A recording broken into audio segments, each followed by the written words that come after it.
Hi, Jeff with Extreme Carpet Cleaning here. I haven't posted a video in a while just because I broke my earpiece and forgot that I had a microphone on my headphones after all this time not posting a video. But I really wanted to post this video. I'm going to have to hurry through this because somehow I ran out of space. This is my third attempt trying this video. But anyway, this guy had a detail business and he was trying to tell people how to start a business and said when he started his business, he didn't need a state business license. He's like, oh, all you need is a bucket and some sponges and blah, blah, blah. And then you got a business. Get some business cards, pass them out. You know, you can start going out and detailing cars. You don't need all this stuff. That's not the case, man. I'm not 100% sure about detailing businesses, but he also drives from city to city to do the details at people's homes. So I don't know of any state that doesn't want to dip their hand in the pot of whatever you're making. So first thing you want to do is call the state. If you live in West Virginia, Florida, whatever, just call whatever state you live in. Find out, do I need to have a business license to start a business? And I'm 99.9% sure you're going to need a business license because they want to know what you're making and they want a piece of the pot. So that's always the case. Taxes suck. We all got to pay them. Don't try to do this stuff illegally, man. Don't go by somebody on the YouTube just telling you, oh yeah, just buy some equipment and go out and start cleaning carpets. You don't need no license and stuff. Yeah, if you want to be fined $150 a day for each day you go out working when they catch you without a license. So, yeah, you'll be out of business really quick if you go out for 30 days and then find out, oh, I need a state license to do this. And then they're going to fine you for each day you were working without a license because you didn't do it the right way. So don't go by just somebody on YouTube saying, oh, all you got to do is buy this and buy that and go out and start a business. No. If it was that easy, everybody would have a business. You got to know how to fill out the form. You got to go the right way. You got to call the state or go on the best way is the website. You can go under the state of whatever you live in, Florida, Georgia, whatever. And almost all of them have a state page where it'll have starting a business, tax forms that you might need. You even have state parks and whatever. It's all categorized by what you're looking for. So you'd want to go under starting a business. It'll show, the forms you need to fill out.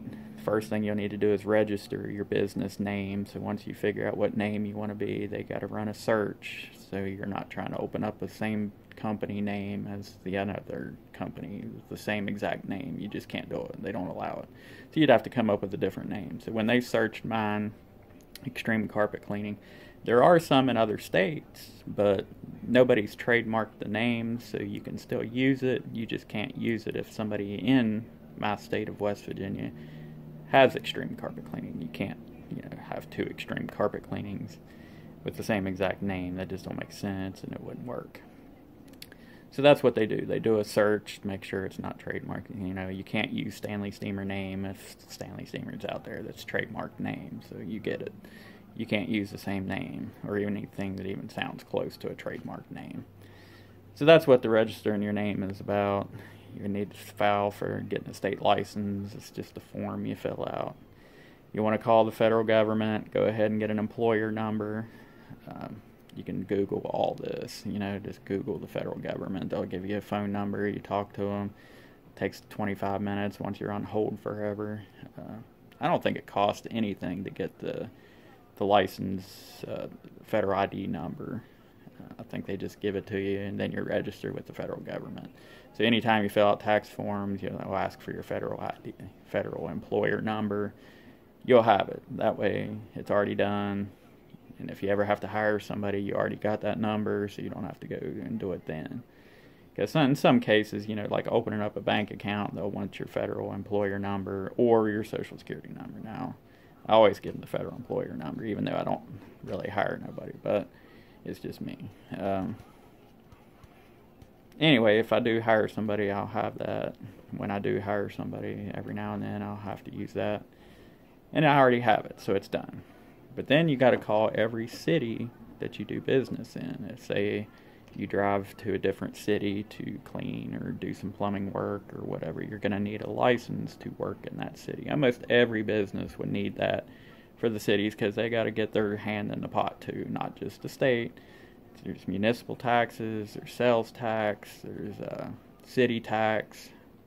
So yeah, you get taxed. They tax the crap out of you. It's not a lot. It's like 1%.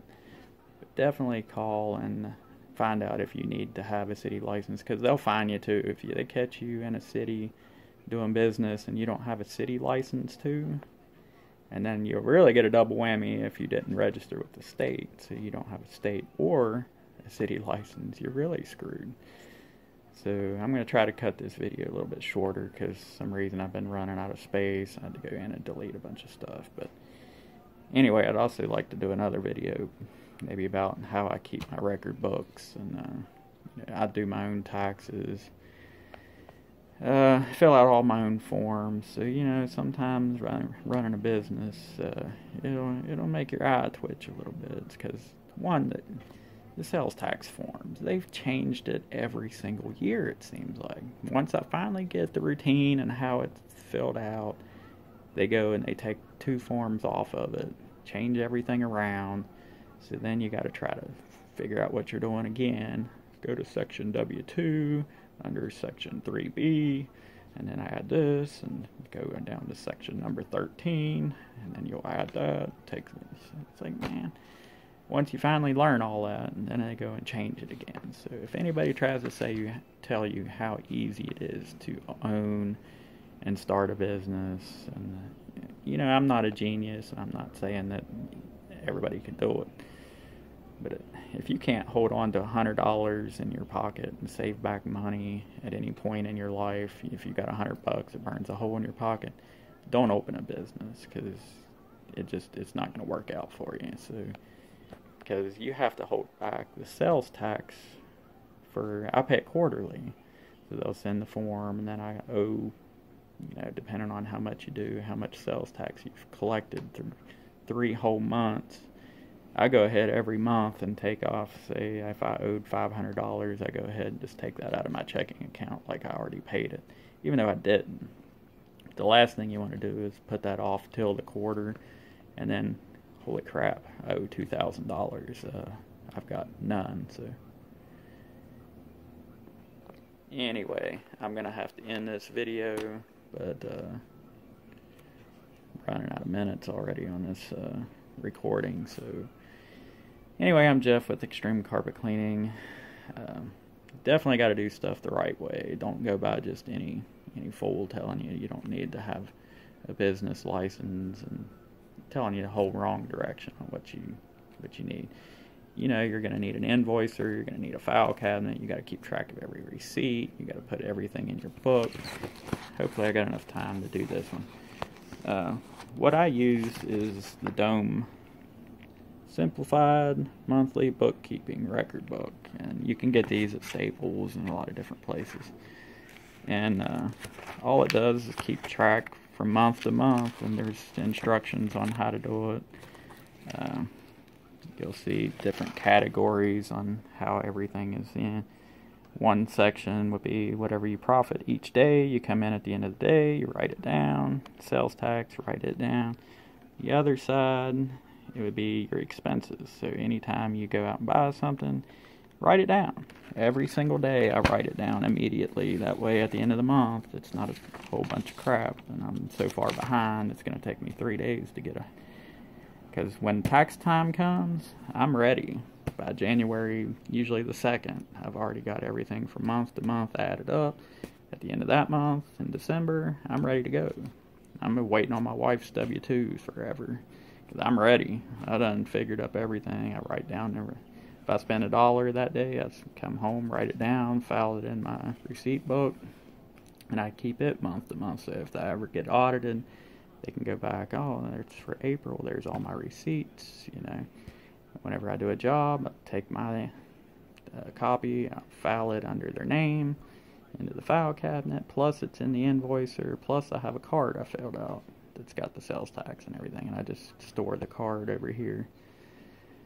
Anyway, it's saying I'm about to lose my video because I don't have enough storage. So anyway, check with the state, city, all those. Make sure you get the correct licenses. Go ahead and file it with the federal government. Make sure you keep all your books right. You can get an invoice program through eBay for $20, I think. I got the crappiest one you can get. It don't keep my profits and losses or nothing like that. It just keeps the invoice stored, so yeah, I can just scroll back and look at what I've done. So anyway, I'm Jeff with Extreme Carpet Cleaning. Hope this helps for anybody wanting to start a business. It's a lot of hoops to jump through. If you think you're going to be a millionaire immediately, it don't work like that. But definitely have somebody with an income to help you out when you first start. You don't want to borrow a ton of money and have to live off loans forever. Just, I tried to save up a bunch of money to start the business. So I had like $30,000 and went and bought a used van and a used machine and, a lot of used stuff to get started. Now I got all new, but to start out, I had to do it as cheaply as possible. I didn't want to get loans for anything. The only thing I got a loan on was the van. Everything else I paid cash, so that helped a lot. I didn't have a big payment coming in every month. Because you can finance a van with a machine. It's like $900 a month. It's like I would have been out of business in 3-4 months. Because I didn't even, first month or two opening up, nobody knew who I was. Jobs weren't coming in like you'd think, even though I had advertising going out. It takes a while to work. I'm not a franchise, so nobody knows who I am. I had to get my name out there, and it takes a while. But hope this helps. Anyway, I'm Jeff with Extreme Carpet Cleaning. If anybody needs some carpet cleaning done that's locally in West Virginia in Kanawha or Putnam County, it's 304-727-1244. Thanks.